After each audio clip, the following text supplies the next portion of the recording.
Audio clip प्रकरणाचा अखेर the end. विजय चौधरींची भाजपमधून हकालपट्टी. नंदुरबारच्या राजकारणात मोठा भूकंप. नमस्कार, आपण पाहतात परिवर्तन 24 न्यूज. नंदुरबारच्या राजकारणात गेल्या काही दिवसांपासून सुरू असलेल्या ऑडिओ क्लिप वादाला अखेर भाजपच्या कठोर कारवाईने नवे वळण मिळाले आहे.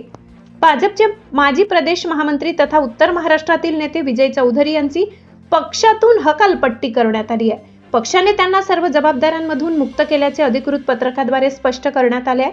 कथित ऑडिओ क्लिप्सच्या मालिकेमुळे नंदुरबार भाजपमधील अंतर्गत संघर्ष अक्षरशः चव्हाट्यावर आला होता. कधी पक्षातील नेते, कधी मंत्री, कधी अधिकारी आणि माजी खासदार डॉक्टर हिना गावित यांच्याबाबत कथित संभाषणाच्या क्लिप्स सोशल मीडियावर व्हायरल झाल्या.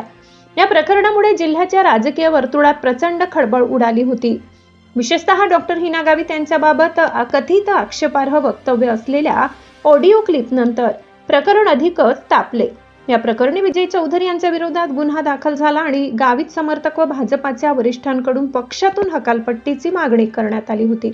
दरम्यान या संपूर्ण ऑडिओ प्रकरणात क्लिप्समध्ये AI तंत्रज्ञानाच्या माध्यमातून छेडछाड करण्यात आल्याचा दावा विजय चौधरी यांनी केला होता. त्यामुळे या प्रकरणातील ऑडिओ क्लिप्सची सत्यता हा तपासाचा महत्त्वाचा भाग आहे.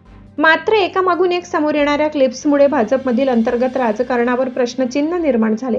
मंत्री जयकुमार रावल, गिरीश महाजन यांच्यासोबतच्या कथित संभाषणांच्या क्लिप्सही चर्चेत आल्या. त्यामुळे हा वाद केवळ एका ऑडिओ क्लिप पुरता मर्यादित न राहता भाजपमधील अंतर्गत गटबाजीचा मुद्दा बनला. यापूर्वीच विजय चौधरी यांना उत्तर महाराष्ट्र समन्वयक पदाचा राजीनामा द्यावा लागला होता. त्यानंतर आता थेट पक्षातूनच हकालपट्टी झाल्याने नंदुरबार भाजपच्या राजकारणात मोठी उलथापालथ झाल्याची चर्चा सुरू आहे. आता सर्वात मोठा प्रश्न, चौधरींच्या हकालपट्टीनंतर नंदुरबार भाजपमधील गटबाजी थांबणार की आणखी भडकणार? आगामी काळात या कारवाईचे राजकीय पडसाद नंदुरबारच्या भाजपच्या संघटनात्मक राजकारणावर किती उमटतात हे पाहणे महत्त्वाचे ठरणार आहे. अशाच ताज्या घडामोडींसाठी पाहत रहा परिवर्तन 24 न्यूज.